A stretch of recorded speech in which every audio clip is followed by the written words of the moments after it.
નમસ્કાર દોસ્તો, હું છું આપનો આરજે દોસ્ત રજની. તમે સાંભળી રહ્યા છો સરદાર પટેલ યુનિવર્સિટીનું community radio station radio campus 90.4 FM. દોસ્તો, મેં તમને ઘણી બધી લઘુકથાઓ સંભળાવી છે. આજે એક નવી લઘુકથા તમારા માટે લઈને આવ્યો છું.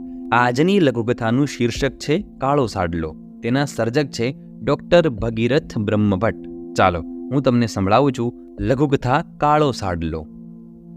હું દવાખાનેથી સીધો ઘરે જવા નીકળ્યો. રસ્તામાં જ એકદમ છાતી પર હાથ મૂકીને બેસી પડ્યો. ડૉક્ટરે નિદાન કરેલા મારા દર્દની મને ગંભીરતા સમજાય. ડૉક્ટરે કહેલું, તમને કેન્સર છે. કદાચ આપ જાજુ. સઘળી હિંમત એકઠી કરી બેઠો થયો. ઘરે આવ્યો. પત્ની ઘરમાં હાજર નહોતી. મને ગમ્યું. કદાચ હોત તો પણ આ વાત તેને નહીં કરવાનો મેં મનોમન નિર્ણય લીધેલો. 5 વર્ષનો મારો હેતલ ઢીંગલી સાથે સાભીને રમતો હતો. મેં તેને પૂછ્યું, બેટા, તારી મમ્મી ક્યાં ગઈ? તેણે છાતીફાટ રાજીયા ગાતા અને રુદન કરતા એક મહિલા વૃંદ સામે આંગળી ચીંધી.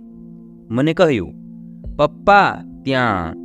મારી પડોશમાં એક સજ્જન યુવાન ગુજરી ગયેલો. બિચારો આશાસ્પદ ઉંમરે.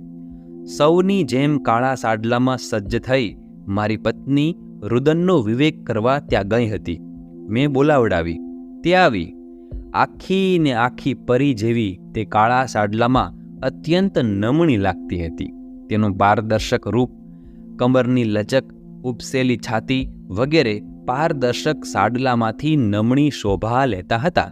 મને ત્યારે જ થયેલું કે લાવ હમણાં જ ચકડી. તે મને ખાવાનું આપતા કહેવા લાગી, બિચારી તરુલતા, દીકરો જયેશ, બંનેને એકલા મૂકી સાજા અને સારા પેલા જતા રહ્યા. મેં વિવેક ખાતર પૂછ્યું, શું થયું હતું? કંઈ નહીં. કાલે તો. મેં પૂછ્યું, બાબો કેવડો છે? આ આપણા હેતલ જેવડો જ, હે? અને હું વમળાઈ ગયો.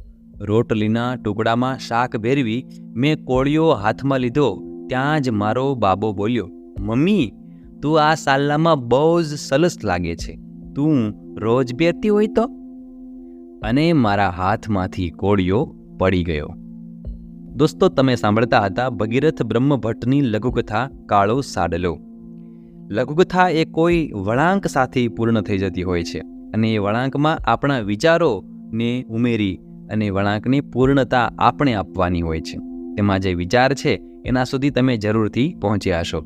આપણે ફરી મળીશું આવી જ નવી કથાઓ સાથે. ત્યાં સુધી તમે સાંભળતા રહો સરદાર પટેલ યુનિવર્સિટીનું community radio station radio campus 90.4 FM. આવજો.